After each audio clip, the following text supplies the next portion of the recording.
Buenas tardes a todos, una tarde más en el último más que nueve de este año, 2023. Os doy la bienvenida especialmente.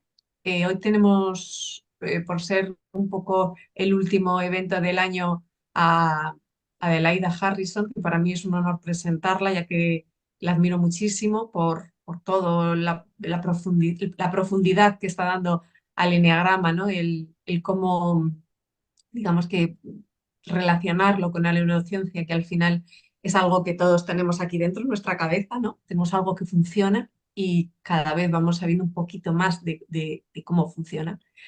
Y, y bueno, pues lo os decía, para mí es un honor presentarla y es un honor cerrar este ciclo con ella. Bienvenida, Adelaida. Gracias. Qué linda. Muchas gracias, Belén. Encantada de estar aquí con todos ustedes. El placer es nuestro. Os voy a poner ahora las coordenadas de Adelaida por si la queréis buscar, subir a su página web, ahí tenéis sus redes, su correo os le voy a dar por si al final o mañana os surge cualquier tema, la podéis escribir o hacer alguna consulta. Y bueno, pues contaros que Adelaida lleva 20 años metida en este gran mundo del enneagrama, se ha formado con los grandes, Ginger con Reese Hudson, en fin, con todos los grandes que nosotros conocemos. Ha escrito también un libro que ahora nos contará. Tiene su propia escuela también, que también nos contará y en su web viene. Así que poco más. Os dejo hablando con ella de neurociencia y enneagrama. Si tenéis alguna pregunta o lo que sea o queréis participar, pues bueno, levantáis la mano, damos pie, pero al final habrá una ronda de preguntas, ¿vale? Pues poco más. Adelante, Adelaida. Muchas gracias. Y primero que nada, bueno, gracias por estar aquí, por el espacio y la confianza, que siempre es un gusto poder compartir esto que a mí me apasiona tanto con gente como yo. Entonces, realmente lo que quiero el día de hoy es platicarles qué es lo que hay atrás y por qué acabé escribiendo un libro de neurociencia. Eh, yo llegué al Enneagrama hace 20 años. Efectivamente, Andrea, que hoy es mi socia, fue mi maestra. Me hablaron unas amigas y me dijeron, oye, te invitamos a un curso de Enneagrama. Y les dije, no, gracias, yo soy católica, eso no le hago. Entonces empecemos desde esa ignorancia de donde partí. Y total, llegué a la primera clase porque como buena nueve íbamos a ir a desayunar y después del desayuno íbamos a ir a la clase y dije, bueno, pues voy a una clase para pasarla bien. Y lo primero que me sucedió es que Andrea habló del 9 y dije, ¿cómo me conoce esta mujer más que mi marido, que mi mamá y que yo misma? O sea, ¿cómo sabe que hago cosas y pienso cosas que no digo? Y me sorprendió, me enganché y pues me volví adicta. Me volví adicta al eneagrama. Me acuerdo además que le dije, fíjate que yo creo que sí soy 9, pero ni soy perezosa, ni estoy enojada.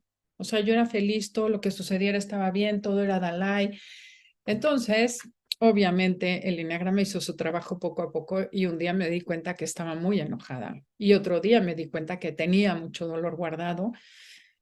Creo que, digo, además desde que empecé el enneagrama, mi vida ha sido el enneagrama de lleno. Yo me dedico a dar clases, a entrenar, a ir a empresas, a consultoría. Tenemos el programa de radio, o sea, el enneagrama es desayuno, comida y cena para mí.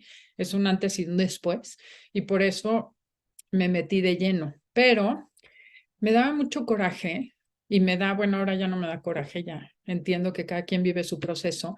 Cuando me decían, es que eso es una New Age, esa cosa rara, eso que nos sirve o eso que es Sufi, cuando ya hay maestros diciendo, bueno, no voy a decir maestros, personas que decían que el eneagrama es de origen chino, de japonés, que si tiene cosas esotéricas, que si no, yo decía, no puede ser.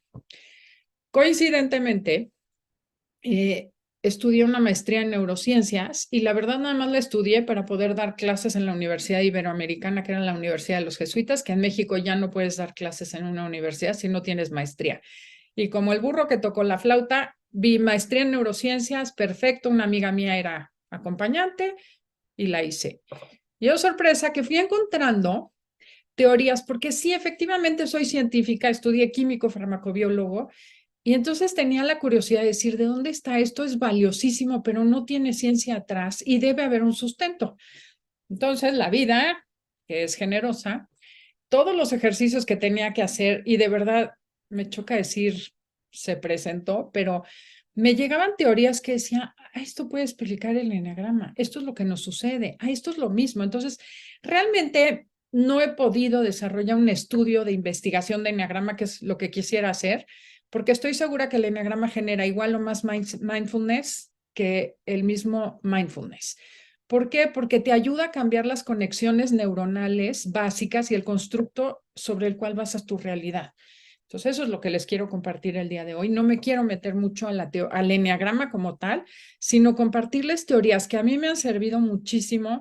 Uno, para llegar a ambientes donde son colegiados, donde son empresarios, donde son gente dura, que dicen, esta cosa rara que me traes. Claro, si llegamos a decir es que es de origen sufí, pues no les interesa porque la espiritualidad no es lo de ellos. Entonces, hoy me voy a enfocar en el lenguaje coloquial del día a día para los que no creen, para los escépticos, y que les sirva a ustedes como una herramienta para convencerse o para convencer a otros de que el eneagrama realmente es una herramienta que genera un cambio profundo en la estructura mental de las personas. Si están de acuerdo, encantada de que me pongan preguntas en el chat, lo voy a dejar abierto para poder estar pendiente, y si veo que va a colación, de una vez las voy respondiendo. Déjenme poner el chat. Ok, listo. Entonces, básicamente me voy a enfocar o lo voy a presentar como si ustedes no supieran nada de eneagrama, pero haremos comentarios. Es como yo lo presento en las empresas. Entonces, lo primero que les quiero decir es preguntar si algunas veces les ha sucedido esto, que alguien discute con alguien y dices, es que es 9, no es cierto, es que es un 6, que no estás viendo que es 9. Y nos pasamos la vida peleando con la gente, defendiendo nuestra verdad. Y esto tiene un sustento biológico. Pero bueno, al final del día, eso sucede porque cada quien tenemos un marco de referencia diferente. Cada quien vemos la vida desde un ángulo distinto que está basado en todo lo que sucedió durante nuestra infancia. Entonces, ese marco de referencia que utilizamos nosotros en la vida se conoce como mentalidad o mindset, que es un término que está muy de moda en Estados Unidos, bueno, en México también, a lo mejor por la influencia, pero te dicen, ahí tienes un mindset, ese mindset no es adecuado, relájate, etcétera. Pero me metí a buscar, como buena científica que soy curiosa, la definición de el diccionario real de la academia de mentalidad. Y algo muy curioso sucedió. Primero, obviamente, lo define como el modo de pensar o configuración mental de una persona. Entonces, no solo es una cuestión de neurociencia que nos dice que las conexiones neuronales son muy importantes, sino que el diccionario lo define tal cual. Algo mucho más interesante me encontré, que también se puede definir como el conjunto de opiniones y representaciones mentales propios de un colectivo. ¿Por qué es importante esto? Porque esto nos explica un poco el sentido del ego. Parte de lo que busca nuestro cerebro es que nosotros podamos sobrevivir a través de tener un marco de referencia para tomar decisiones en la vida. Es súper importante ahorrar energía porque no tenemos tiempo para tomar decisiones cuando nuestra vida está en riesgo. ¿A qué me refiero? Si tú sales a la calle, bueno, ahorita ya no, pero cuando nuestro cerebro fue diseñado, vivíamos en cuevas y salías no sé, a la selva, y si tú veías un hermoso gatito con puntitos negros, no podías dedicar tiempo a tomar la decisión si era peligroso o no, si tenías que huir o podías quedarte. Entonces, esos marcos de referencia se han ido formando a lo largo de miles de años, y lo habrán escuchado ya de Claudia Nario, cuando habla de su cavernícola, el cavernícola que todos llevamos dentro, es más o menos lo mismo. Tenemos que tomar decisiones rápidamente. La amígdala del cerebro tiene que decir si ese instinto, ese impulso, esa persona o ese animal son confiables o no, si son deseables o me tengo que alejar. Y con eso también tenemos que decidir rápidamente qué hacer para pertenecer, porque cuando vivíamos en cuevas, obviamente no podíamos irnos a otra cueva. Si nos sacaban de la cueva, si la tribu nos excluía, eso significaba la muerte. Entonces, lo que les quiero decir en resumen, que el ego nos ayuda a sobrevivir. El problema es que el contexto en el que se creó el ego, primero era hace 10,000 años como concepto general, pero nosotros lo construimos para sobrevivir en nuestra más tierna infancia. Cuando nosotros nos damos cuenta que no somos bienvenidos de manera espontánea, que no es bien visto preguntarle a alguien por qué es tan gorda, o que no está bien visto salir a la calle sin peinar, pero no entendemos por qué los adultos no nos reciben bien.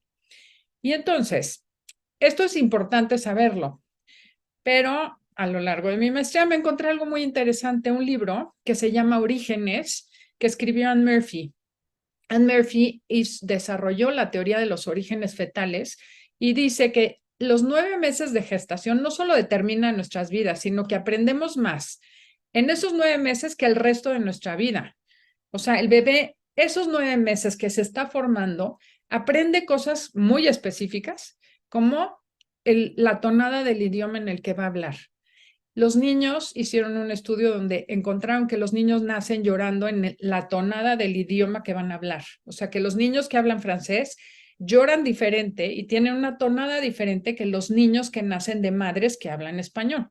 Entonces, bueno, es curioso el dato, pero es para saber que sí efectivamente tenemos un proceso de aprendizaje en el vientre.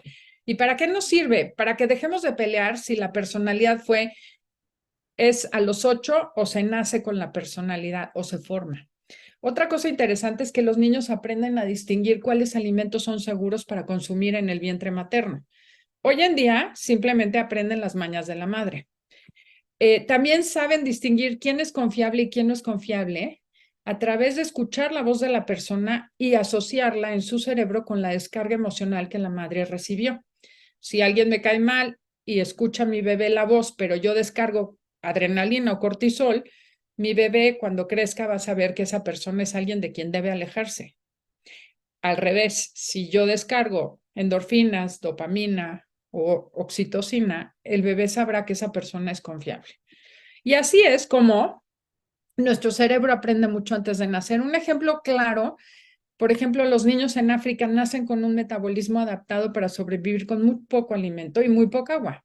Si a ese niño nosotros le diéramos de comer lo mismo que comemos nosotros, evidentemente serían niños obesos, porque la cantidad de alimento que comemos es muchísimo mayor a lo que ellos tienen adaptado en su metabolismo. Otro tema importante es que, como les digo, tenemos que tomar decisiones rápidamente cuando estábamos en la selva, en el bosque, y la manera más fácil para el cerebro de no equivocarse es discriminar de más.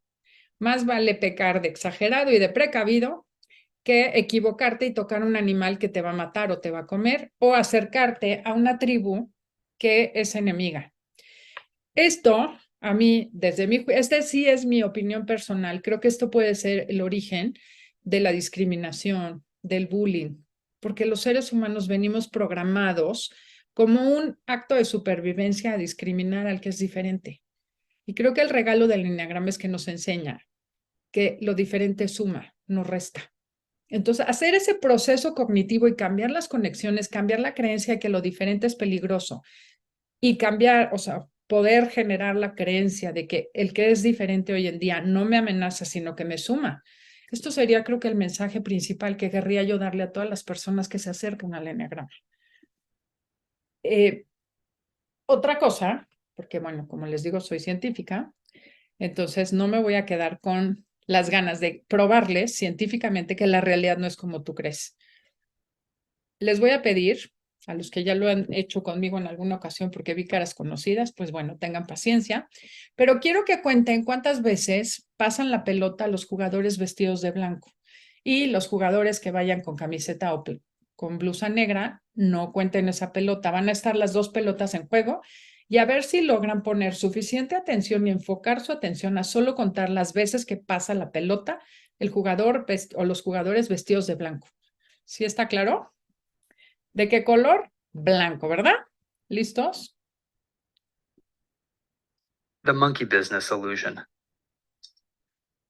Count how many times the players wearing white pass the ball.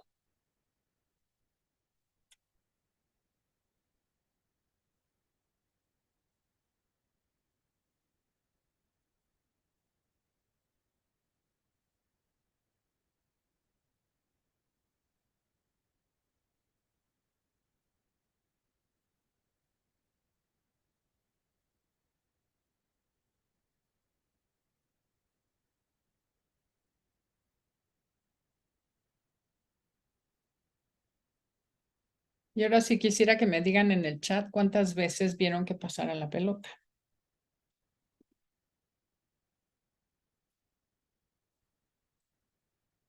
$14, $12, $9, $16. Ok. ¿Quién vio al chango?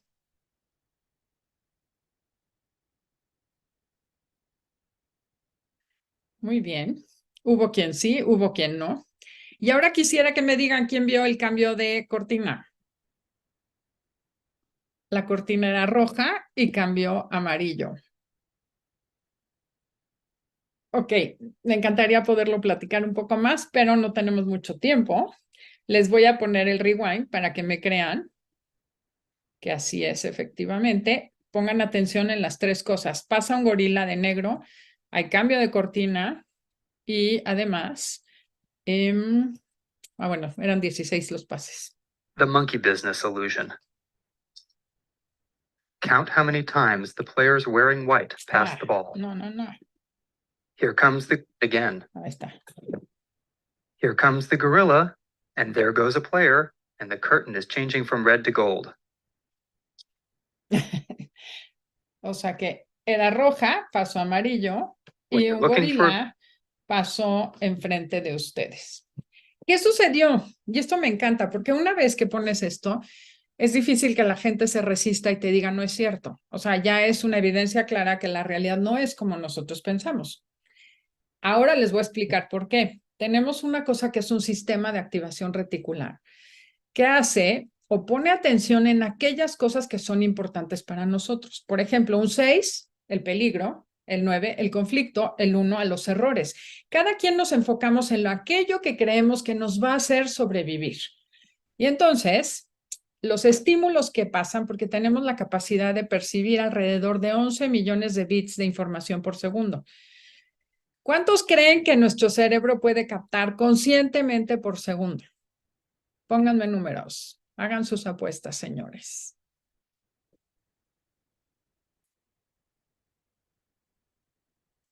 ¿Cuántos les gusta de los 11 millones que podamos filtrar conscientemente?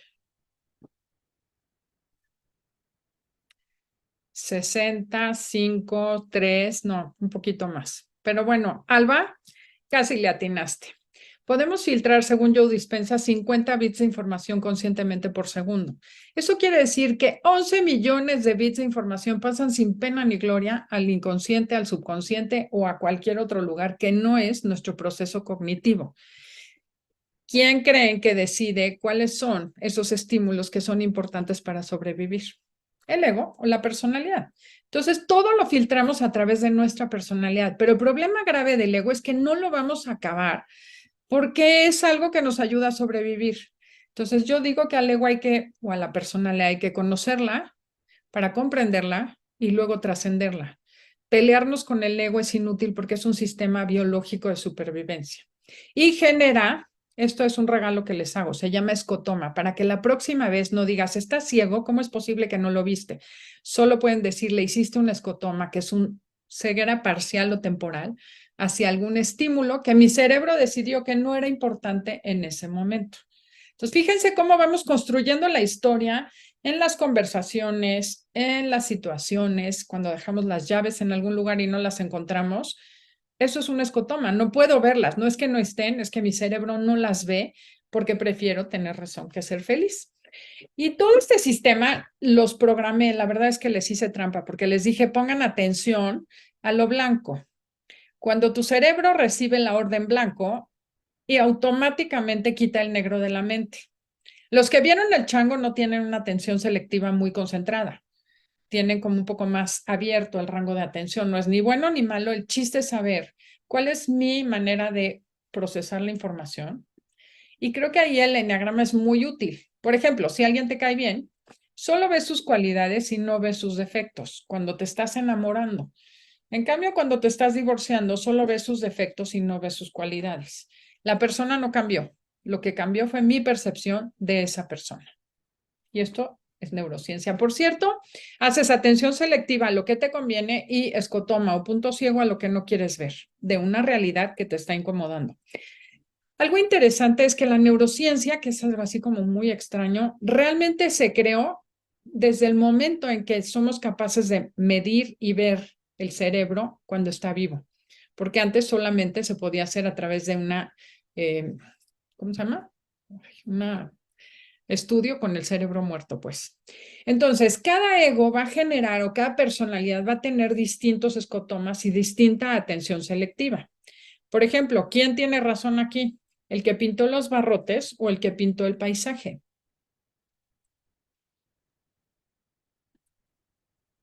¿Quién quiere opinar? Podrían abrir su micrófono si quieren también, ¿eh? Los dos, dice Carolina. Alba dice que los dos. Los dos, dice Raquel. Bueno, sí, ¿no? Porque si vemos, lo que tendrían que haber pintado era un barrote y atrás el paisaje. Entonces, finalmente, lo que sí es cierto es que cada uno tiene una parte de la verdad, pero ninguno la verdad absoluta. Entonces, eso es lo que nos sucede. El eneagrama nos ayuda a poder sumar las verdades parciales para tener un concepto más cercano de la realidad. Y bueno, también he jugado con su cerebro en este momento. Ahora vamos con otro punto interesante acerca de esta parte de la neurociencia, cómo es y por qué funciona y para qué sirve la personalidad. Carol Dweck es una autora de un libro que se llama Mindset, la mentalidad del éxito, una investigadora de Stanford. Y ella llegó a la conclusión, y bueno, este es el último hecho, el cerebro prefiere tener razón que ser feliz, porque su supervivencia está basada en tener un marco de referencia confiable.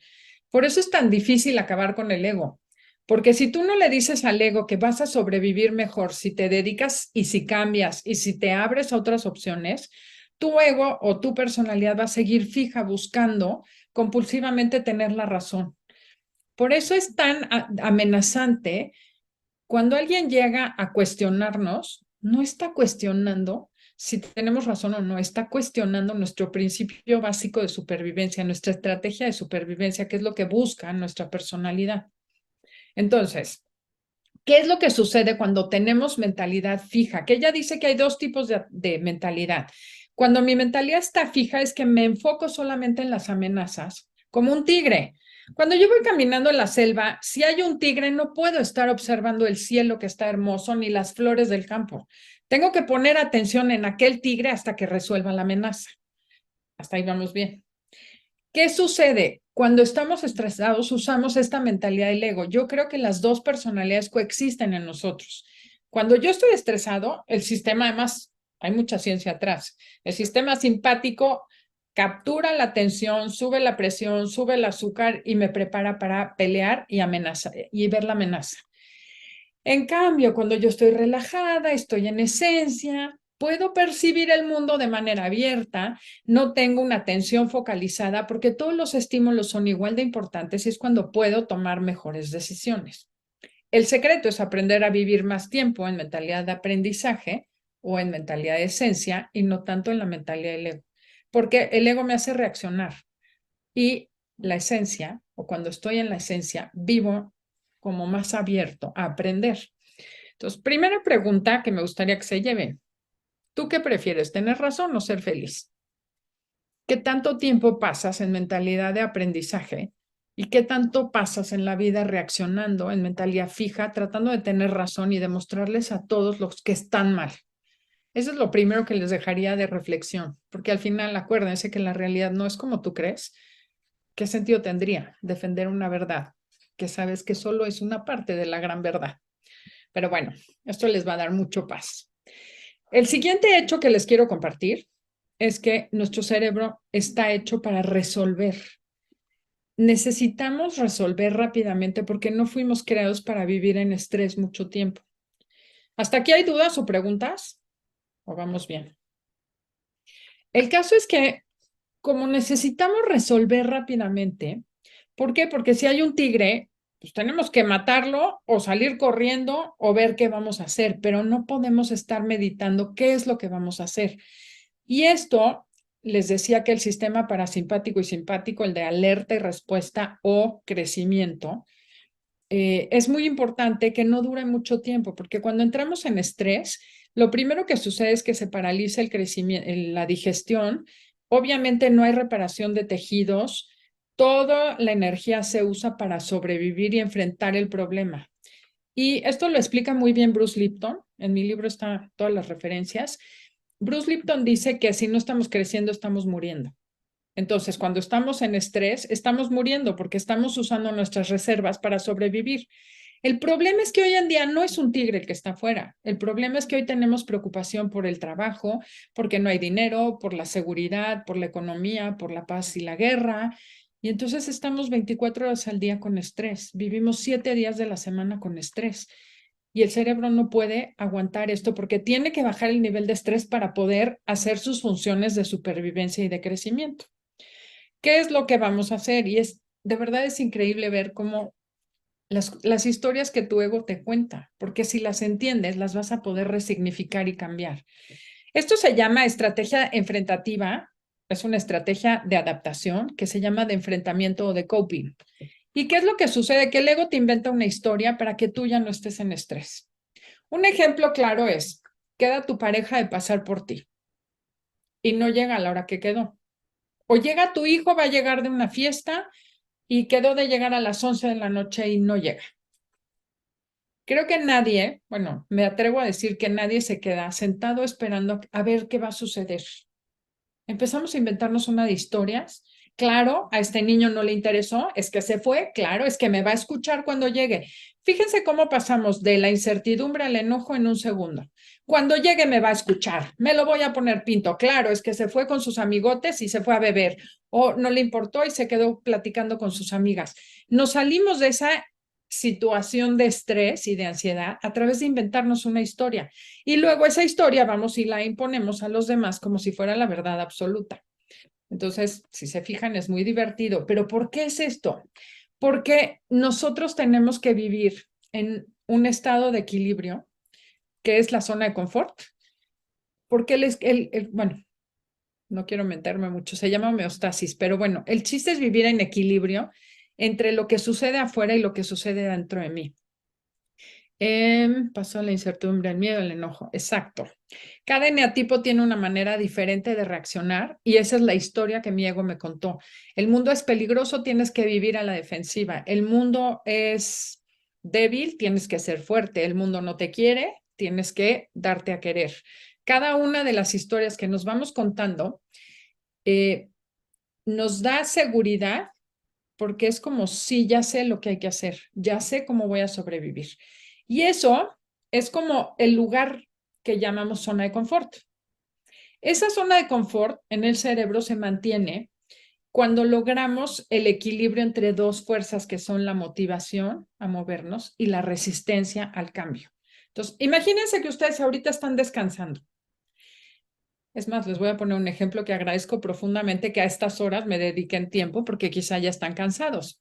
Entonces, tu motivación a irte a dormir es igual que la resistencia de moverte de aquí porque te está interesando el tema. En el momento que tengas más cansancio que interés, te irás. O si tienes mucho interés y poca resistencia a quedarte, te vas a quedar aquí si tienes mucha motivación y poca resistencia. Entonces, estas dos fuerzas actúan en nosotros y cuando son iguales se conoce como zona de confort. No sé si los hice bolas, pero al final del día, cuando estás cómodo en un lugar, suficientemente interesado y suficientemente cómodo, te quedas ahí. ¿Qué sucede cuando tú quieres, por ejemplo, salir, pero allá hay un tigre? Tu motivación va a ser muy poca y tu resistencia va a ser enorme. Eso es lo que genera estrés. No puedes vivir con este desequilibrio porque genera desequilibrios y desbalance incluso físico, hormonal, de sustancias. Entonces, nuestro cerebro resuelve, que yo le llamo, puede ser el inconsciente creativo o el ego, te inventa una historia. Pero me voy a un ejemplo clásico. Tú quieres, el objetivo del ego es ahorrar tiempo y tomar decisiones rápidas. ¿Qué pasa si tú dices, me quiero poner un negocio, me voy a independizar porque yo ya no quiero trabajar con un horario? Va a haber muchísima resistencia al cambio. Porque qué miedo, qué va a pasar, es que no, es mejor tener un salario, es que qué horror. Y tu motivación a cambiar puede que sea poca. ¿Qué va a hacer tu inconsciente creativo? Darte una lista de 100 razones de por qué no intentarlo, para mantenerte en esa zona de confort. Esa es la historia que tu ego te cuenta en todas las veces que te has boicoteado en la vida. Si te pones a ver y analizar, que esto me gusta, porque estos son teorías generales. ¿Qué sucede con la personalidad? Que te ayuda a entender por qué te boicoteaste y cómo te boicoteaste. Porque si tu personalidad es, no sé, el 1, ay, si quisiera hacer algo diferente, y luego sale la vocecita interior, te vas a equivocar, no estás listo, no estás preparado, ten cuidado, es que cómo vas a quedar, te vas a quemar, no es perfecto. Cada una de las personalidades inventa una historia, entonces este proceso es para todos en general, pero esto es el modo supervivencia. Tu ego lo que va a hacer es hacerte ver todos los peligros que hay para que te quedes donde estás, porque al final tu ego te pregunta, si nos funcionó en la infancia esta estrategia y si te ha funcionado 20 y 30 años, ¿cómo para qué la quieres cambiar? Eso es zona de confort. Entonces tenemos que subir nuestra motivación pensando que mi vida va a ser mucho mejor después de que aprenda el enneagrama, o tengo que tener mucho dolor para aventarme a salir de ese lugar en el que estoy. No sé si va quedando más o menos claro. En cambio, cuando tú tienes mucha motivación y poca resistencia, es ese día que dices, no aguanto una más, estoy cansada de esta relación, estoy harta de este trabajo, me quiero mover, quiero bajar de peso, y tu motivación es muy grande y tu resistencia muy poca, tu inconsciente creativo lo que hará es darte una lista de 100 ideas sobre cómo sí hacerlo. Entonces, para lograr cualquier cambio en la vida, lo único que tenemos que hacer es subir nuestra motivación o bajar la resistencia de lo que sea. Seguramente ustedes se han encontrado, los que dan cursos, capacitan o van a empresas, que a veces hay muchísima resistencia con un coachee. ¿Y qué tienes que hacer? ¿Bajarle la resistencia o hacerle ver su incomodidad? Pero volvemos al primer punto. Hacen escotoma o puntos ciegos a aquello que es lo que realmente les está pasando. Y mucha gente no sabe cuál es su verdadero problema. En las empresas me pasa una cantidad de veces que llego y me dicen, ay, ¿sabes qué? Es que tenemos mala comunicación. Y resulta que la comunicación no es el problema es que no tienen metas comunes, no están alineados, no hay manera, o sea, hay muchas otras cosas más alrededor de lo que está sucediendo. Si nos vamos al concepto personal, muchas veces no sabemos qué queremos en la vida, no nos preguntamos qué querría que fuera diferente. Sabemos que no estamos cómodos, que no nos gusta, pero no nos preguntamos qué es lo que yo quisiera que fuera diferente. Entonces, una de las cosas que yo he encontrado a nivel cerebro, si el cerebro no tiene órdenes claras y específicas, no sabe cómo moverse. Una vez que tienes claro lo que quieres, la motivación sube, surgen las ideas y cambias tu vida. Y empiezas a moverte del modo ego o modo reacción o modo supervivencia al modo funcional, que es el de crecimiento o mentalidad de aprendizaje, como lo llama Carol Dweck. Entonces, al final, estamos jugando con fuerzas que se conocen, que operan dentro de nosotros, pero el enneagrama nos ayuda a entender cómo hacer ese cambio, por qué es que opera y cómo podemos cambiar. Un ejemplo que usamos en México: decides comprar un auto rojo. Tienes muchísimo entusiasmo porque ya estás cansado de caminar cuando llueve, estás harto del metro, estás harto de 1000 cosas. Entonces tienes mucha motivación, poca resistencia, empiezas a pensar, no sé qué voy a hacer, pero lo voy a lograr. Y entonces generas lo que se llama eustrés, que es el estrés positivo. Y tu inconsciente creativo te hará ver, recalibrarás tu mentalidad para enfocarte en cómo sí lo puedes lograr. Empiezas a ver coches rojos, empiezas a ver ofertas, empiezas y hasta resulta que tu amigo vende un coche rojo. ¿Por qué es importante saber esto? No es que haya más coches rojos en la calle, es que tu sistema de activación reticular se está enfocando en los coches rojos porque ya tienes claro que tú quieres uno. Entonces, bueno, así como este señor se enfoca en los coches rojos, nosotros, nuestro ego, nuestra personalidad, nos hace enfocarnos en aquello que para nosotros es importante. Entonces, no sé si ya les quedó más claro cómo es que la personalidad hace y mueve tu sistema de creencias para enfocarse en aquello que es un peligro, aquello que te va a ayudar a sobrevivir. Y esto es curioso porque el 7, el 3 y el 8, que son personalidades que en general logran más, ¿Por qué creen que suceda? Porque su sistema de activación reticular está en lograr, no en el peligro, como en el 6, no en el error, como en el 1, no en la flojera, como el 9. Entonces, claro que tiene una relación directa con las personalidades que naturalmente, o egos, que tienden naturalmente a ser ejecutores, a lograr las cosas. No quiere decir que no tengan otros temas, pero a mí me pareció que casa muy bien, se los comparto y me encantará discutirlo y platicarlo.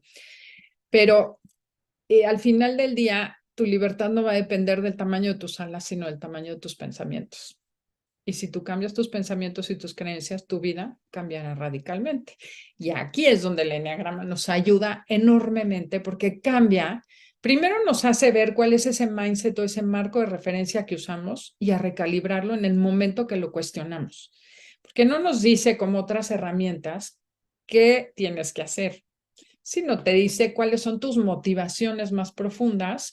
Y además, cuando haces conscientes, y esto es neurociencia pura, cuando tú haces consciente las creencias que forman tu mindset, tu mentalidad o tu ego, y ves y te atreves a cuestionarlas, tu cerebro las actualiza de manera inmediata. Por eso el eneagrama creo que genera cambios tan profundos, porque está cambiando el marco de referencia que construimos en los primeros 8 o 10, voy a ser generosa, 15 años de vida. Y cuando tú cuestionas si esas estrategias hoy en día te funcionan igual, es que las transformas. Entonces, imagínense que el ego o la personalidad es como el mindset. Sería como el software que usamos. Pero tenemos una computadora cuántica con un sistema operativo. El mío es Windows 63, no sé el de ustedes. Pero hoy en día no puedes usar un móvil más de 5 años con ese mismo sistema operativo. Pero seguimos queriendo usar el mismo sistema operativo que desarrollamos en la infancia. Entonces, para mí me gusta decir que eso es el eneagrama. Ahora, ¿cuál es ese sistema operativo? Nuestras creencias, estas creencias que es el mundo es peligroso en el caso de la personalidad, pero también la creencia de que tengo que ser linda para que me quieran o etcétera. Todas esas creencias que pueden tener 3 orígenes. Uno, heredadas. Literal, hay creencias que nos ayudan a sobrevivir, como acercarte a un tigre es peligroso, y eso lo traemos grabado en el ADN, no es algo que nos tengan que enseñar, es algo que ya viene grabado. Por otro lado, las creencias que nos programaron nuestros padres. Quítate de ahí porque el perro se te va a acercar y te va a morder y es muy peligroso. Ahí me generan la creencia que los perros son peligrosos. Y luego puede ser que a mí me mordió un perro, entonces yo puedo generar creencias. Entonces las creencias o todo este mindset se forma con esas creencias que tienen esos 3 orígenes, heredadas, enseñadas o generadas por nosotros. Eso genera todo el esquema, nuestras creencias generan nuestro marco de referencia, que es el mindset. Ese mindset va a generar un sistema de activación reticular, que ese sistema de activación reticular es el que hace que enfoques tu energía en lo que te parece importante. En el caso del chango, les dije, busquen lo blanco, y ustedes se enfocaron en lo blanco, pero dejaron de fuera lo negro. Y ahí se quedó el chango fuera. ¿Cuántas veces en la vida las oportunidades son como el chango? Pasan bailando enfrente de nosotros, pero como nosotros creemos y queremos tener la solución a nuestros problemas de una manera, no vemos todas las opciones y oportunidades que podríamos tener si tan solo juzgáramos o dejáramos de juzgar y nos abriéramos a las oportunidades.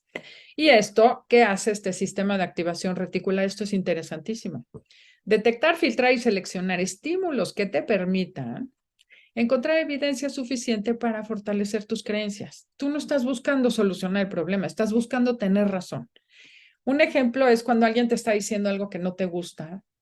Observen cuántas veces estás rebatiendo y pensando qué vas a contestar en vez de escuchar lo que te están diciendo y analizarlo a través de tu sistema consciente, de tu mentalidad de aprendizaje. Y aquí nos podemos atorar la vida entera. Otro gran regalo del eneagrama es que nos hace ver que quizá nosotros no somos los únicos que tenemos la verdad, que hay otras verdades que son valiosas. Y esas creencias, como les digo, generan tu imagen. Esa imagen interior es una imagen inconsciente. Entonces, nosotros somos nuestras creencias, nos limitan porque no sabemos ni que existen y además creemos que solo vamos a sobrevivir si somos así. Y entonces todos acabamos siendo víctimas de nuestros patrones mentales. ¿Cuál es el tuyo? ¿Te quejas todo el día? ¿Te sientes víctima? ¿Te flagelas con tus pensamientos porque todo el día estás dándole vueltas al mismo pensamiento? Es que me equivoqué, es que qué barbaridad, es que hubiera hecho esto, hubiera lo hecho lo otro. Y todo eso es un proceso mental. Se llama, de hecho, rumiación de pensamiento. Como vacas, literalmente le estamos dando vuelta y vuelta al mismo pensamiento en aras de buscar una solución. Pero tristemente la solución no llega de usar la mentalidad fija, sino la de aprendizaje. ¿Cómo salimos de esto? Pues reseteando el mindset.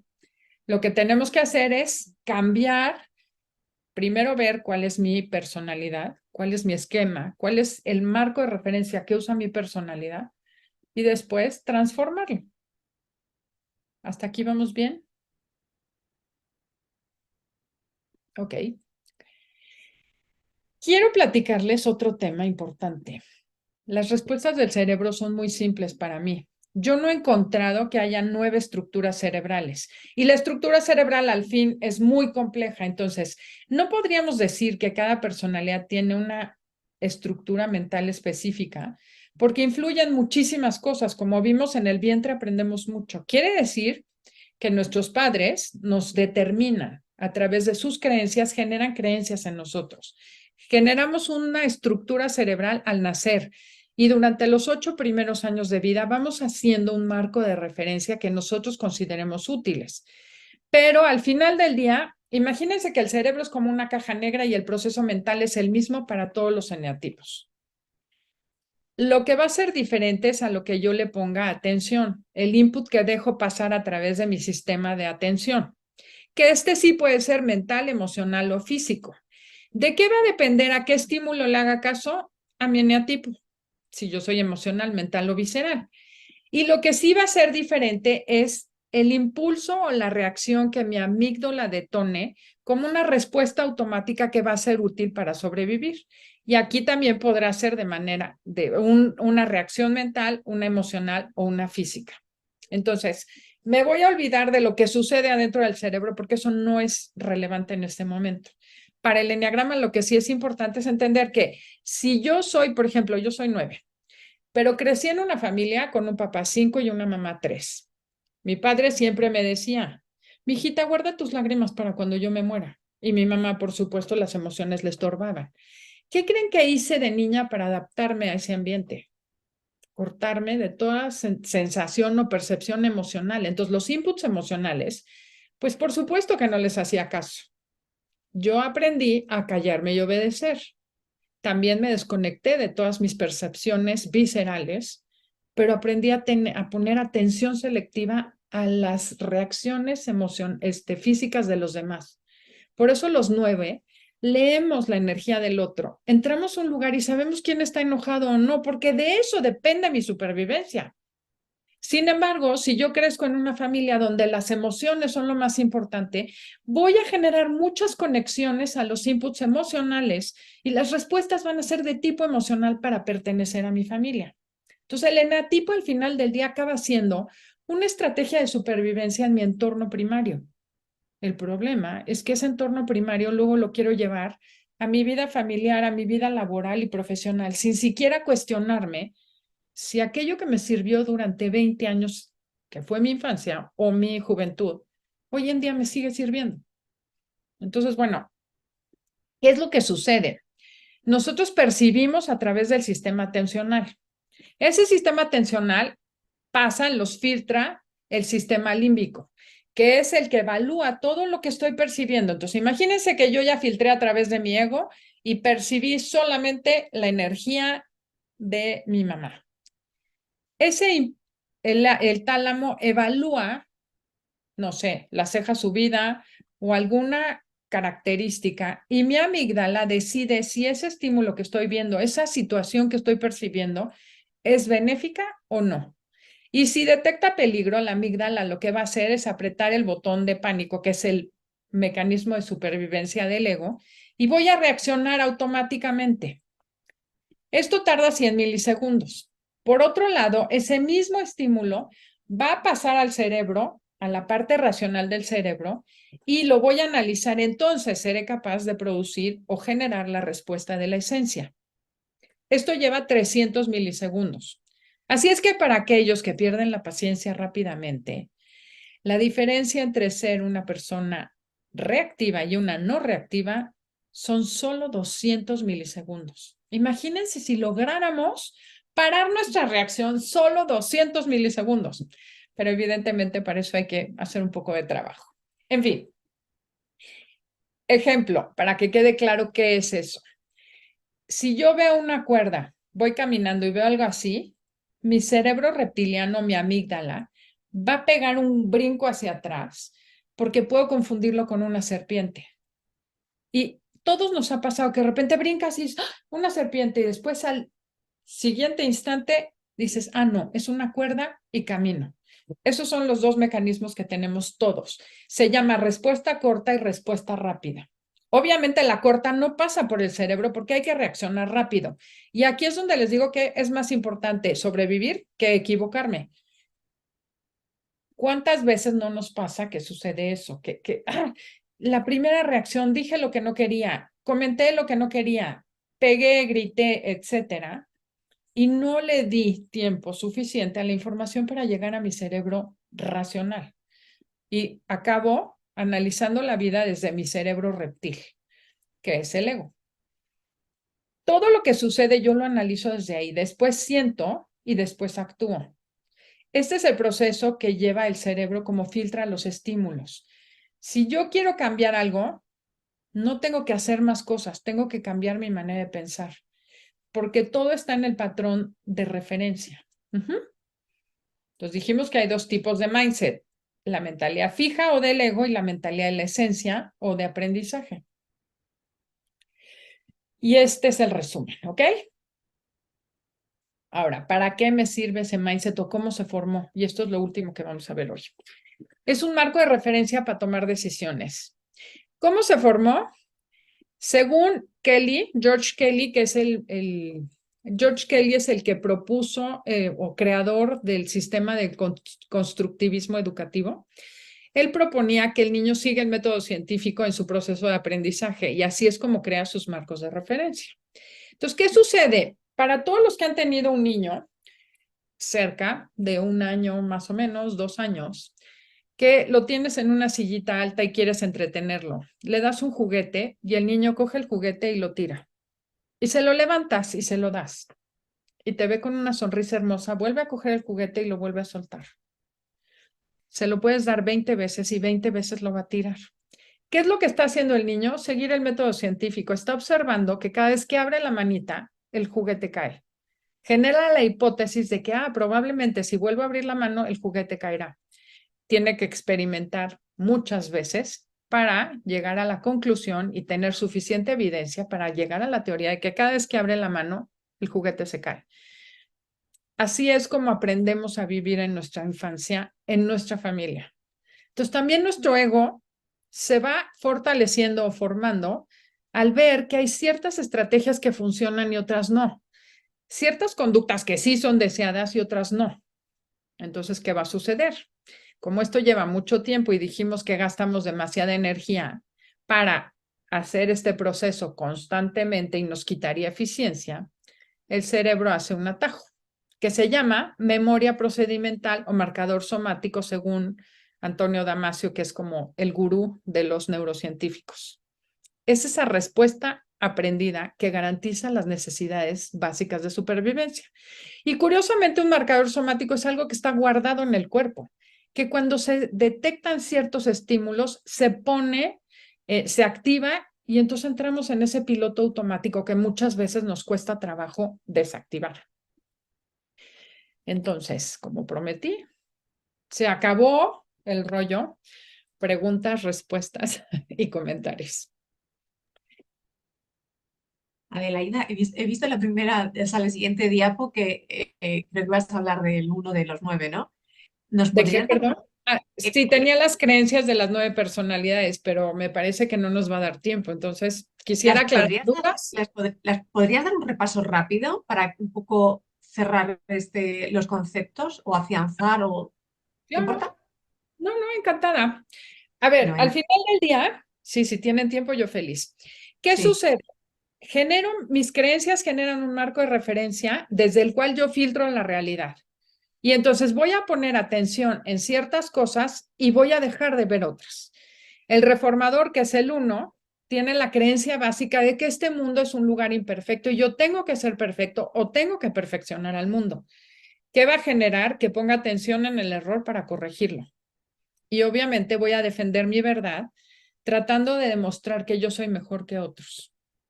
En el caso del 2, el colaborador tiene la creencia de que en este mundo hay que dar para recibir. ¿Qué voy a hacer? Detectar necesidades ajenas para ser útil para los demás y darles y darles y darles de manera adecuada. Y no voy a ver mis propias necesidades. El escotoma es a mis propias necesidades. En el caso del ejecutor, la creencia es que el mundo es de los ganadores. Tengo que triunfar. Por eso les digo que esta personalidad se enfoca y logra muchas cosas porque solo estoy viendo cómo ganar, cómo salir adelante, cómo lograr. Esto, acuérdense, es una creencia básica biológica de supervivencia. O sea, para mí la creencia es que si no soy así, me muero. No es como, ay, no me van a querer. Biológicamente, todo esto tiene un sentido biológico de supervivencia. Por eso hay que cambiar la creencia de que si yo no hago esto, me voy a morir. Esa es la única que hay que cambiar con cada personalidad.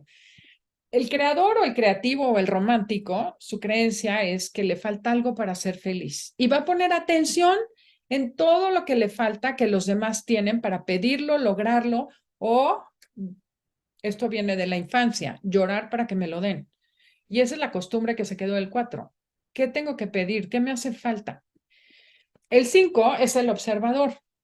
Su creencia es que este mundo es un lugar invasivo y necesito aislarme para entender que necesito estar preparado para sobrevivir.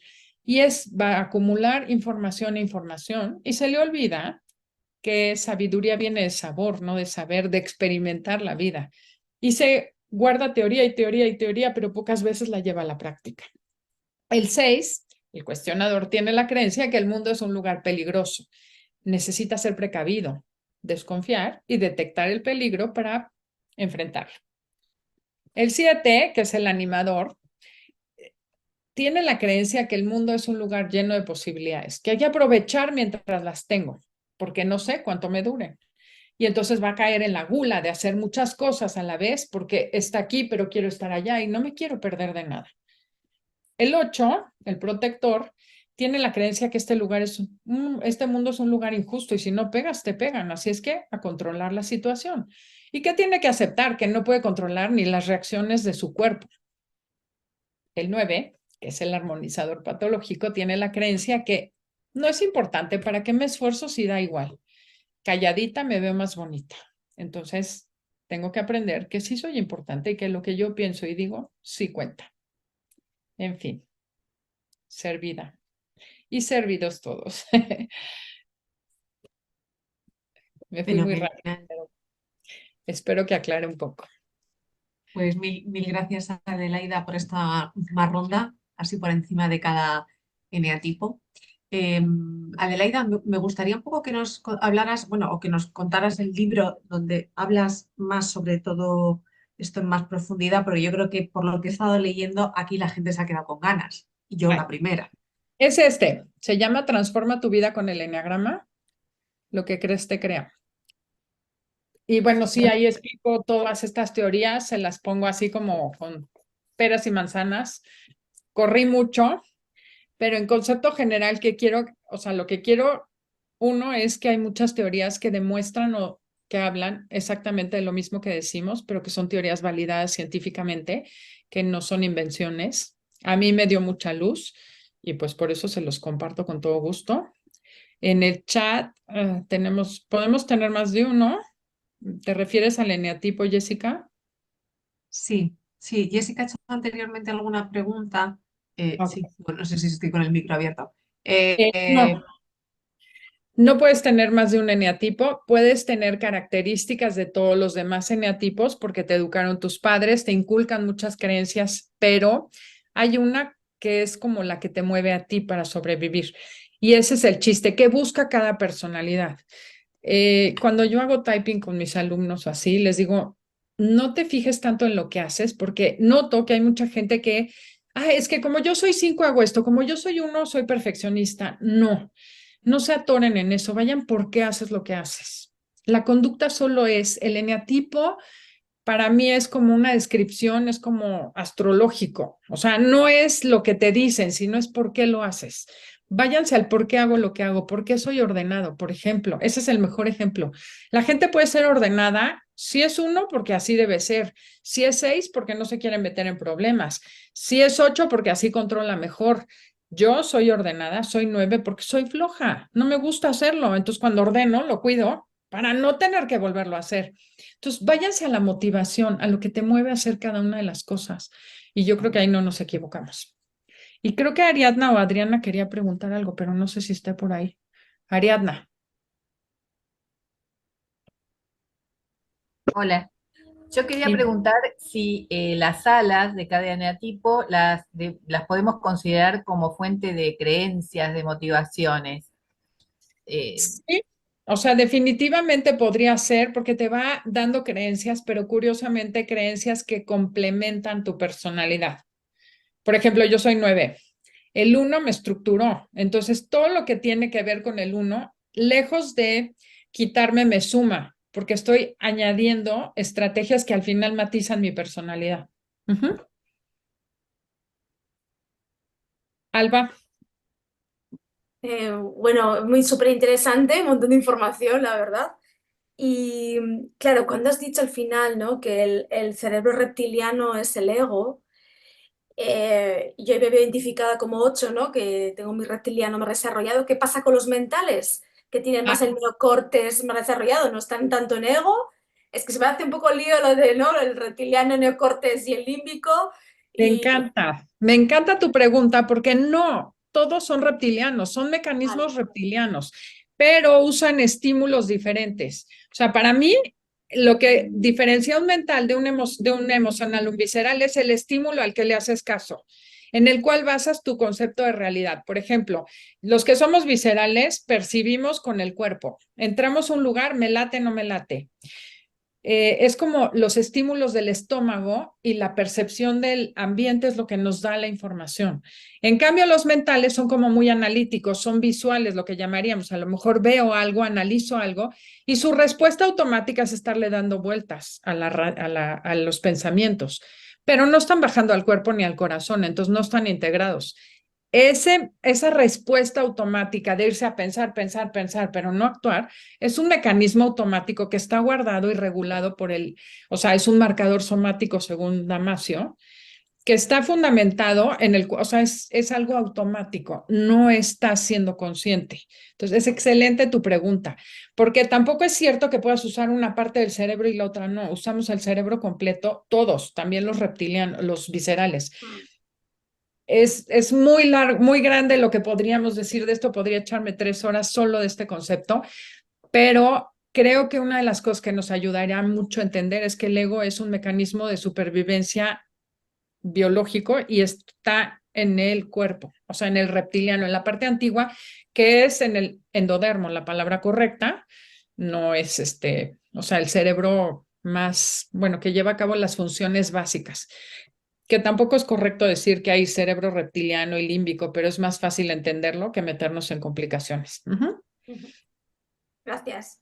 Espero haberte aclarado un Sí, poco sí, más. sí, sí, sí, sí. ¿Sabes que hay una sección en el libro que hablo de las inteligencias múltiples de Lane Beauport? Vale. Ella, es súper interesante cómo coincide exactamente con las personalidades. Entonces, son estrategias humanas que al final del día, algo que no les dije y que es importante, creo mencionar, las 9 estrategias o las inteligencias las tenemos todos, pero nos atoramos con una pensando que esta es la que más me va a funcionar y dejamos de lado todas las demás estrategias que son útiles en algún momento. Ujú. Gracias. Eh, ¿Quién más estaba por ahí? Ariadna. y se suele decir que yo soy un 8, que nos desintegramos en el 5 y nos integramos en el 2 haciendo esto en momentos de estrés. Si bien, bueno, está todo el tema de los subtipos, pero esto enfocado en el tema de las creencias y en estas estrategias de estos 2 eneatipos, en el caso del 8, el 5 y el 2, que son de distintas triadas. ¿Tenés alguna investigación al respecto? Podría decirte que tengo observaciones al respecto y opiniones que son muy sesgadas y te las comparto con gusto, pero son sesgadas. Por ejemplo, el 8. A mí no me gusta decir me desintegro, me integro, porque lo que acabamos haciendo Bien. muchas veces es disfrazando más al ego. Entonces, lo que hay que hacer es entender por qué hago lo que hago, pero sí es cierto que tienes características del 2 y del 5. Entonces, usaré el ejemplo del 8. El 8, ¿qué busca? Controlar, pero al final para que lo quiera. Tiene la creencia cuando se va desintegrando que la gente no lo va a querer porque ha sido malo. Ha sido un niño malo y te lo han dicho hasta el cansancio en la escuela y en todos lados. Entonces, ¿qué es lo que hace el niño 8 para que lo quieran? Por lo menos que me necesiten, me respeten o me tengan miedo. Y me voy a la parte del 2 a manipular. Te doy para que me quieras, te doy para que me necesites, te mantengo, aunque te insulte y todo, porque yo quiero que me quieras o que estés cerca de mí, aunque sea porque me necesitas o porque me tienes miedo. Pero es una manera de mantener a la gente cerca de mí. No sé si te haga sentido esto. Totalmente, chapó. Y por el otro lado del 5, ¿qué sucede con el 8? El 8, cuando ya no sabe cómo, porque ya pegó de alaridos, se encierra en su cueva a lamerse las heridas y planear la venganza, que es la parte más desintegrada del 5. Entonces, para mí, no te vas a un lado ni te vas al otro. Para mí, te vas a todos los puntos de recurso en el nivel en que te encuentres. Cuando tú eres un 8 y estás sano, te vas al 2 generoso, magnánimo y sacas lo mejor de ti. Cuando estás desintegrado, te metes a ver cómo vas a controlar. Y hacia el 5 es lo mismo. Entonces, yo no soy muy de la teoría, soy más bien del elevador. No me gusta decir a dónde tienes que ir ni qué hacer, porque lo que tienes que hacer es cambiar la creencia de que no eres malo, de que el 8 no tiene que controlar, que puede ser vulnerable y no va a sufrir, pero esas son creencias que generó en la infancia o que ya traía. ¿Sí? ¿Sí te va haciendo sentido? Entonces, es maravilloso porque cambias una creencia y cambia tu vida, de verdad cambia tu vida porque tu cerebro se abre a ver otras opciones de vida. Y entonces, imagínate lo que sería vivir sin controlar. En fin, ¿alguien más tiene alguna pregunta o comentario? Sí, tienes Adelaida, Alex, después de Ariadna, en el chat pone Alex. Tengo una pregunta respecto al aprendizaje de nuevas lenguas en función del eneatipo. Alex, no sé si quieres Sí. conectarte. Hola, No sé buenas si te voy a tardes. poder responder, pero con gusto le escucho, Alex. Buenas tardes, ¿me escuchas? Sí, claro. ¿Qué tal? Buenas tardes, soy Alex. Estoy interesado en el aprendizaje de nuevas lenguas respecto a mí mismo y respecto a mi pareja. Yo soy eneatipo 4, social, cojeo más de la 5, y mi pareja es un tipo 2, probablemente a la 3, sexual. La cuestión es la siguiente, somos de diferentes nacionalidades, ella es neurocientífica y sí, y no conozco bien sus métodos por una cuestión idiomática, entonces te consulto a ti como neurocientífica. Yo estoy interesado en aprender ruso y ella está interesada en aprender castellano. Somos los dos emocionales. ¿Cómo se aborda esa cuestión respecto a las lenguas? Sé que no tiene que ver mucho con el negativo especialmente, pero ¿qué consejos me puedes dar? ¿Te puedo dar el consejo que me salió? Digo, uno sí soy totalmente ignorante en las lenguas. En algún momento en un programa de radio entrevistamos a un cuate que dice que puedes aprender 8 idiomas rapidísimo. Te puedo buscar el dato y te paso el tip del método que utiliza, que no tiene nada que ver conmigo, pero me pareció muy interesante para que aprendas rápido el idioma. Eh, pero, pues mira, si son dos emocionales, yo te diría, comuníquense de corazón a corazón y hay algo muy interesante que son las neuronas espejo. Las neuronas espejo le dicen al otro lo que tú estás pensando, sintiendo, sin necesidad de comunicarse. Y es lo que llaman a lo mejor telepatía, pero eso lo demostraron científicamente Rizzolatti, un investigador italiano, alrededor de los 90, me parece. Entonces, mientras aprenden el idioma, que ahí sí, perdón que te diga, no hay ningún estudio ni he escuchado de nadie que relacione el eneatipo con el aprendizaje de los idiomas, pero sé que existen 2 idiomas universales, el del corazón y el de la mente o de las neuronas espejo. Entonces, pues quizá, de hecho hay un estudio muy interesante, esto sí es cierto, me encontré un artículo en alguna ocasión que decían que los seres humanos aprendimos el idioma, o sea, desarrollamos los idiomas o el lenguaje para evitar que tribus contrarias supieran lo que estábamos haciendo o pensando. Esa es la Interesante. Torre de Babel. Entonces, si tratas de salirte del lenguaje y te vas más al corazón y a la empatía, te vas a comunicar como lo has hecho, pero vamos, Sí, no, eso es... no tenemos ningún problema de comunicación entre nosotros. Bueno, Usamos pues, como lengua vehicular el inglés y nos funciona perfectamente. Yo le enseño castellano y aprendo pasivamente el ruso, pero me gustaría speed up, acelerar mi aprendizaje y acelerar el suyo. Y por eso eso preguntaba. te lo buscaré, pero no tiene nada que ver con eneagrama, ¿eh? Pero De hay un acuerdo, cuate que enseñaba 8 idiomas en un día, o sea, una cosa bárbara. Te lo investigo y si te lo consigo, te lo mando a través de Belén. de acuerdo, Mándame muy un amable. correo, un mensaje y encantada te lo checo. ¿Por dónde te envío el correo? Por donde quieras, en WhatsApp Teléfono. o Instagram, Adelaida Harrison, ahí estoy. WhatsApp, bueno, Belén tiene el Alex, correo. desde al info@programa.conoce. principio del chat, Alex, tienes la web de Adelaida, su correo, no sé si lo ves. ¿Dónde lo puedo encontrar? Al principio del chat. Si no, lo vuelvo a poner, no te preocupes. Gracias. Nada, Sí, si no, mi nombre y ahí me encuentras. eso es. Silvana, Muy amable, bueno, gracias. al contrario, Alex, un ¿Cómo placer. estás, Adelaida? Igualmente.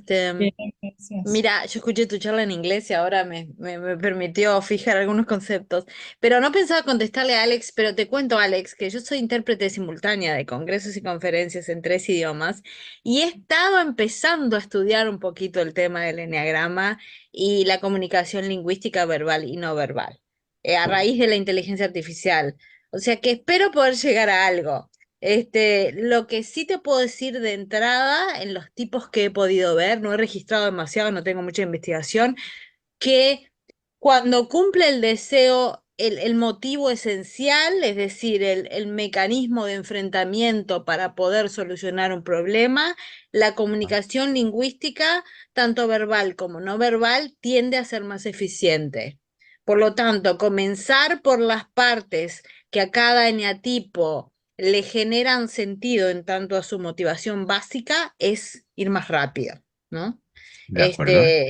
Y he trabajado mucho yo con personas en situación de, por ejemplo, con personas que van a misiones de paz y todo eso, en situación donde no hay tiempo para ni para enseñar los idiomas, ni para hacer las interpretaciones simultáneas, donde las condiciones son complicadas y donde no hay tiempo para aprender todo, sino que hay que aprender lo primero y lo esencial. Y generalmente funciona por la motivación básica. ¿Está? Pero no había levantado por eso la mano. De Había acuerdo, levantado por... gracias. Dale, encantada. Estoy ahí en el chat, escribime cualquier cosa y te voy pasando lo que voy descubriendo porque me parece re interesante y no conozco a nadie que lo haga tampoco. Sí, ¿no? Adelaide, mi pregunta es la siguiente.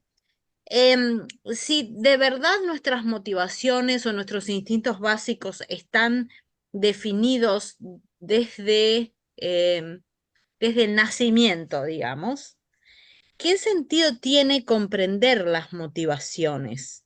O sea, ¿en qué sentido nos ayuda para la vida práctica comprender nuestras motivaciones básicas? Si es muy poco lo que podemos hacer. ¿Se entiende No, la pregunta? sí, sí se entiende, pero puedes Ok, hacer mucho, porque ok. todo puede cambiar. La neuroplasticidad te demuestra que puedes cambiar todo. En el caso de los instintos, para mí los instintos están distorsionados y al final del día los 3 acaban siendo instintos de supervivencia. Yo soy Ujú, social porque en mi familia cumplir las reglas y las normas ah, era básico para ok. sobrevivir.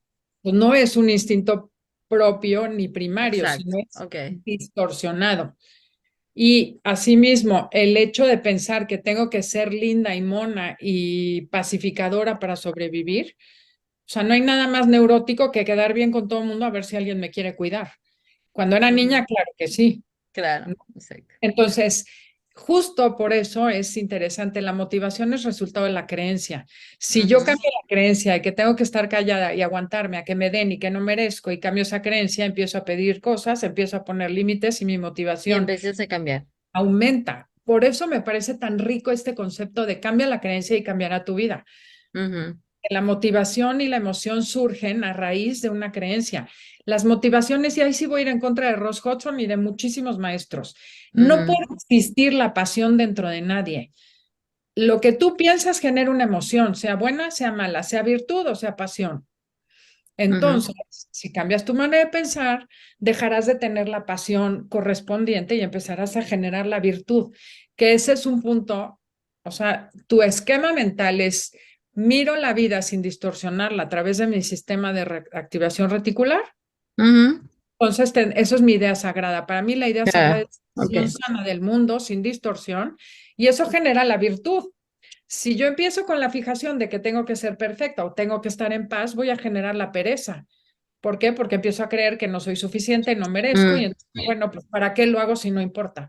Por eso he Correcto. visto cambios radicales con la gente que ayudo, hago shift completo, nada más encontrando su personalidad y trabajando su creencia básica. Y lo demás ni siquiera es importante. Porque sí veo que hay mucha gente que con tal de tener razón sigue justificando Claro. así. Como yo soy 7, yo soy bien goloso. No, maestro, no lo uses de colchón, úsalo de trampolín. ¿Sí? No sé si te Sí, has sentido sí, esto, Silvia. perfectamente, sí. Gracias. Al contrario. Gracias a ti, Silvana. ¿Alguien más quiere preguntar a Adelaida? ¿Tenéis algo que aportar, algo que añadir? Ariadna, de Argentina. Ariadna, ¿te abres el micro? Me encanta. ¿Cómo trabajas el cambio de creencias? Te escuché que las cuestionas como verdad parcial y usando específicamente el enneagrama, una forma de trabajo podría ser acudir a las motivaciones de los otros eneatipos como una forma de cuestionarlas. No, yo realmente lo que hago es ver el valor, o sea, al final del día que vean su eneatipo, que se vean en acción. Una vez que cachan su eneatipo, les pregunto, ¿te sigue funcionando igual o en qué te meten problemas? O sea, me voy directamente al eneatipo solamente. Yo soy de la creencia, y es creencia, pero bueno, me ha funcionado, que en el momento que ves que tu mecanismo básico de supervivencia no es tan funcional como tú creías, empiezas a abrirte a dejar de utilizarlo y ver que hay otras opciones que son más válidas. Pero no me gusta decir vete al 5 y vete al 3 porque entonces acabas disfrazando el mismo ego. ¿Me explico? Yo creo que es por dentro. O sea, si yo veo, por ejemplo, yo como 9, estar en paz, y esta es la manera en que yo trabajaría una creencia. Ah, no, pues estar calladita y no hacer las cosas me da paz. Hasta que me di cuenta que pagar la tarjeta de crédito el primer día en vez del último día del mes me da más paz. Es una paz mayor. Entonces siempre tiene que ser como, tú buscas paz, ¿cómo tendrás más paz? ¿Haciendo lo que has hecho o haciendo algo diferente? Como 8. Ah, ¿tú crees que controlas todo alrededor de ti? Tengo un amigo que es 8 y le digo, ¿tú crees que controlas a tus hijas o solo logras que te mientan? ¿Cómo vas a controlar mejor lo que hacen? Abriéndote, siendo más, escuchando, confiando en ellas y enseñándolas a defenderse. ¿Me explico? Entonces esa sería la manera en que yo cambiaría las estrategias del ego, demostrando que hay otra cosa, otra estrategia mejor para lograr el objetivo principal, porque ese no lo vamos a soltar nunca. ¿Sí me explicó? Sí, y vos sabés que hace poco hice un curso de comunicación no violenta eh, y y justamente plantea el tema de la observación, los sentimientos, las necesidades y la estrategia. Y para mí fue revelador, porque era mucho más fácil pensar en un cambio de estrategia que en estar debatiendo sobre tener razón o no. Fue revelador para mí ese método de la comunicación no violenta. Y fíjate, curiosamente, si tú eres 8, ¿alguna vez te dijeron no grites, contrólate? ¿Y lo Muchísimo. intentaste? Y el tema de la En reacción cambio, es tremenda. si nos vamos a, crees que tienes que siempre estar en control y no ser vulnerable. ¿Qué pasa si eres vulnerable? Y ya trabajas eso. Cuando aceptas tu vulnerabilidad, dejas de disfrazarla, entonces ya comunicas no violentamente. Sí, sí, totalmente. Vamos, es una sugerencia, pero bueno, tomen lo que les No, sirva. no, no, lo aplico porque estoy hace rato trabajando sobre las creencias. Para mí fue una sorpresa súper agradable. Qué bueno, me da Gracias. mucho gusto. Gracias a ti. Por Sí, el otros lados, enneagrama pero suma a todo porque te da como un diagnóstico más exacto y una manera de trabajar de manera más puntual y exacta la creencia. No es como, a ver, ¿qué creencias tienes? Ahí sí te vas sí, directo a las creencias de cada eneatipo y haces cambios radicales en la gente. O bueno, ayudas y acompañas a generarlos. gracias. ¿A ti? Gracias, Ariadna. Olat pregunta, ¿podrías hablar con el 2 conservación, por favor? Olat, yo no entiendo la pregunta del... Ahí está, Hola, venga, vale. eh, Hola. buenas, que estoy encantada como estaba poniendo su ejemplo de 9 social y ella ha dicho que es una 8, yo preguntaba si podría un poco hablar de la 2 conservación, esa creencia o ese cambio. Tampoco es que lo tenga tan sistematizado, porque yo prefiero ser como más lírica. No me meto mucho cuando trabajo con la gente ni con los subtipos ni con las alas y las flechas. Procuro no hacerlo. Me ayuda, o sea, yo uso los instintos y las alas para explicarle a la persona y que se encuentre y que realmente encontremos su eneatipo. El instinto lo uso en general, en conservación en general. ¿Qué veo? Me enfoco en mí, en cómo estoy bien, repliego mi energía. Entonces no es, pero no sé qué creencia te diría, yo las divido en 2. La creencia que solo voy a estar bien y dependo de mí para lograrlo, en el caso conservación, y en el caso 2, de que tengo que estar atendiendo a todo mundo para ver si algún día la gente me atiende a mí. Y pues hoy en día el ejemplo que más uso con el 2 es ponte la mascarilla primero, como en los aviones, y cuando estés bien satisfecha, haces por los demás. ¿Por qué? Porque es invertir el orden del amor. El amor no es te tengo que dar para que tú me des, sino es como tengo tanto, te comparto. El 2 cree que tiene mucho y que comparte. Tiene que aceptar que no, que se siente carente y está dando para que le den.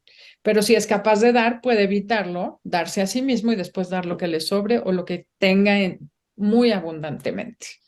Entonces, bueno, la creencia básica que yo cambiaría al eneatipo 2 en general, no tienes que hacer nada, date tú y después das a los demás y no esperes que los demás te den. Implica mucho, pero bueno, así lo trabajaría. No sé si te haga sentido. Sí, muchas gracias. En ello Sí, estoy. fíjate que yo soy de la idea de no, ¿cómo les diré? No especificar tanto ni meterme. Sé que estoy yendo contra de muchos porque cuando me dicen, es que yo soy 9 social, a las 5 sexual, bueno, yo ni siquiera domino los subtipos porque mi socia es la que los domina y yo ni los doy. Entonces, ¿para qué les digo? Hacemos un buen match. Yo complemento con los niveles de integración, ella, pero ¿qué les quiero decir? He visto que metiéndome dentro de mi creencia básica de mi eneatipo es suficiente para trabajar. Mm. No quiere decir que no sea útil los subtipos. Ojo, no vayan a decir que yo dije eso. No, los subtipos tienen otra función. Es para saber específicamente entenderme y comprenderme a mí y a los demás. Pero a mí me gusta, soy 9, keep it simple. Pero bueno, son métodos de trabajo. Todos son válidos y cada quien tome el que le funcione y le sirva. Gracias. Al contrario, gracias a ti. Voy a ampliar un poco este comentario que estoy haciendo. Les voy a decir por qué he llegado a este punto. Porque he tomado muchos cursos de marketing y muchos cursos de cosas diferentes. Y en marketing siempre nos dicen, a la gente no le digas lo que vas a hacer con ella. A la gente no le interesa que le digas lo que le vas a enseñar o cómo lo vas a enseñar. A la gente le interesa el resultado que va a obtener. Entonces, bueno, les paso este tip, es importante. La gente que llega a ti para aprender enneagrama es el 3% de la población. Lo que quieren son respuestas, resultados y que su vida cambie y les interesa poco cómo lo hagas. Tenemos la gran herramienta mágica del enneagrama que creo que hace cambios radicales, pero veo que muchas personas, y esto estoy hablando a nivel internacional, porque todos los gurús les gusta hablar, luego son tan aburridos que digo, o sea, ni yo los escucho. Digo, voy a escuchar las conferencias o los podcasts y son aburridísimos. ¿Qué dices? Por favor, a mí no me interesa que me digas y demuestres lo mucho que sabes, ese es el ego. Entonces, a la gente que no le interesa aprender todo lo que hay de enneagrama, yo no soy el caso, a mí me encanta, hay que mantenerlo sencillo, darle resultados fáciles y que se beneficien de la herramienta. Y si les interesa, entonces sí, que entren a aprenderla. Por eso no me meto tanto, porque cuesta mucho trabajo entender. Yo me tardé como 5 años en saber que era social. Literal, estaba haciendo un training, y no el primero con Ginger, como el tercero o cuarto, que descubrí que era social. Me pasé perdida entre si era social, conservación, mucho tiempo. Entonces, por eso sí les recomiendo que sea sencillo, porque después podemos hacer un gran discurso de enneagrama, pero para trabajar con la gente, con los coaches, no uso por ese motivo tanta teoría. Trato de mantenerlo lo más sencillo. Y creo que se lo escuché a Mario Sicora un día, y el typing lo hago así muchas veces. Él decía, es más fácil que encuentres cuál es tu instinto y después tu personalidad, y las juntas. Entonces, nada más tienes que aprender que hay conservación social y sexual. ¿Cuál de esos 3 eras? Ah, este. Y de estas 9 eres este. Y ya. Luego dices, ay, si yo soy social y soy 9, pues soy 9 social. ¿Me suena? Sí. Ok. Y eso ayuda a que la gente de fuera que no sabe tanto identifiquen su subtipo mucho más fácilmente. Y lo digo por experiencia propia. Tardé muchos años en encontrar el mío. ¿Será que por eso tengo resistencia de unirlo? Pero bueno, esta es una deformación mía, por favor no me hagan caso, solo les estoy compartiendo mi historia y mi experiencia personal. No es ninguna teoría y no tiene ninguna validez. Cada quien haga lo que le quede mejor. Bueno, es un truco, como otro cualquiera. Exacto, sí, tómenlo como eso, porque odio a los gurús que dan recetas. No, yo no soy de esas, o espero, procuro no serlo. Pero está bien que cada uno cuente un poco cómo lo ha hecho, ¿no? Cómo ha llegado hasta donde ha llegado y cómo ha descubierto un poco quién es y cómo es. Muy Exacto. bien. ¿Alguien más le apetece comentar, preguntar algo, aprovechar que está aquí Adelaida? Es un pozo de sabiduría. Ah, no, para nada tampoco. Soy curiosa, metiche, me gusta mucho aprender, pero lo único que puedo compartirles es mi historia y mi camino, que eso sí, el enneagrama me cambió la vida radicalmente. Sí, yo creo que un poco a todos los que estamos aquí nos ha llegado, ¿no? Como esa varita mágica de en el momento justo y en el momento que tenía que ser, yo creo. Así es esto. Y sí, Cristina, como bien dices tú, a veces los maestros nos empeñamos en ver a la gente con nuestro sesgo cognitivo. Entonces, creo que si me atrevería a ser el último para cerrar, no le hagan caso a nadie más que a su corazón y a su alma. Lo mismo que le decía Alex, el corazón no se equivoca, tu instinto, tu esencia te dice y creo que cuando llega el aha moment es de, esta soy yo. Si no les ha llegado, sigan buscando, porque es cuando, y te ríes y ya te puedes divertir. Y no nos... ¿Cómo aprendí todo esto? ¿Qué cursos tomé? No estudié psicología. Yo soy químico farmacobiólogo de profesión. Caí con Andrea, tomé un curso con Andrea, todo lo que daba. Ella después me ahorró camino porque me dijo, no, primero vas con Rizzo Hudson. A ver, el módulo 1, part 1 de Rizzo Hudson, o bueno, ya no es Rizzo Hudson, ya es Enneagram Institute y no sé si Ross lo dé, sí o sí es cuando aprendí teoría del enneagrama. O sea, para mi gusto, no entiendes enneagrama hasta que no tomas el módulo 2, bueno, los niveles de integración a profundidad. Por eso sí lo damos en la escuela, se me hace básico de teoría del enneagrama. ¿Qué más tomé? Con Ginger me certifiqué, hice todas las certificaciones que tiene coaching enneagrama, todo tiene como 8. También hice con David Daniels y Peter O'Hanrahan en narrativa. ¿Qué más he hecho?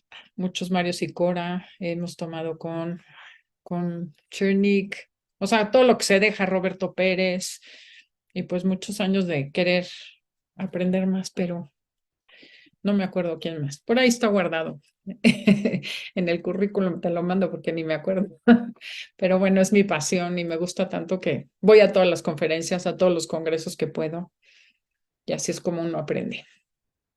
¿Es posible, Jessica, que la pregunta sea, o sea, esté más hacia el tema de la neurociencia que el del enneagrama, o a ambos? ¿Es posible que, perdón? No, le preguntaba a Jessica que la pregunta que ha hecho sobre dónde has aprendido todo esto está orientada al enneagrama y a la neurociencia. Porque has contestado dónde te has formado en enneagrama y el tema de neurociencia. Bueno, no, esa es una maestría que hice de neurociencias de aprendizaje. A ver, la maestría se llama Educación Neurocognitiva y Aprendizaje. Pero bueno, al final llevaba yo como el bagaje del enneagrama, porque ahí solamente aprendimos de neurociencia cognitiva. Y creo que, pues, sumarlos, ahora sí que fue invento mío. Eso es. Al final cada uno, dentro de los conocimientos, siempre es importante saber de qué fuente se bebe, ¿no? Pero al final yo creo que cada uno lo mezclamos. Antes de entrar, estábamos hablando Adelaida y yo, cómo hice yo para mezclar el enneagrama con la arquitectura y con la neurociencia, porque al final cada uno tenemos nuestro cerebrito que funciona de una manera, ¿no? O sea que bueno, al final somos un mix de mezclar cosas y seguir investigando. Ahora, en el libro sí están todas las teorías que usé en la maestría. Esta era mi tesis de maestría, entonces sí están todas las teorías que a mí me parecen súper interesantes y creo que sí les puede ayudar mucho meterse a estudiar, que no son complicadas, son Bruce Lipton. Pongo muchísimos links de conferencias, Joe Dispenza, o sea, no me metí muy profundo ni a cosas muy complicadas, pero hay mucha información si quieres aprender más. Que queremos y están aquí las Navidades, pues bueno, blanco y en botella. Pues mil gracias. Y también en los Eh, podcasts tenemos mucha gente que hemos entrevistado. Si quieren, digo, hay 400. ¿Alguno tendrá un título que les pueda servir? claro que sí. Alex, la verdad creo que yo que tú ya ni te voy a mandar el podcast. Tienes a Silvana directo, contacta con ella que te enseñe, pero te busco el podcast de esa persona que es un sistema rápido de aprendizaje de idiomas. Gracias, te he enviado un correo. Ah, perfecto. Va. Muy Muy amable. bien. Al Muchas contrario. gracias por la charla. No, encantada. Pues Bueno, ha bueno. habido muchos mensajes de felicitaciones y de agradecimiento a Adelaida en el chat por esta interesante charla. Ya os decía al principio yo que cerrábamos el año de una forma pues importante y novedosa también muchas veces, porque también el tema de ese apoyo científico que el enneagrama, porque el enneagrama cuando lo conoces entra dentro de ti y es que esto funciona, ¿no? Pero cuando ya, sobre todo los que somos más de la rama científica, vemos que tenemos un sitio donde apoyarnos y no está escrito, al final es lo que dice Adelaida, mezclar de aquí y colocar tú esa base donde la necesites, pues es un tema, por lo menos para mí, muy importante. O sea que ha sido un cierre maravilloso, Adelaida.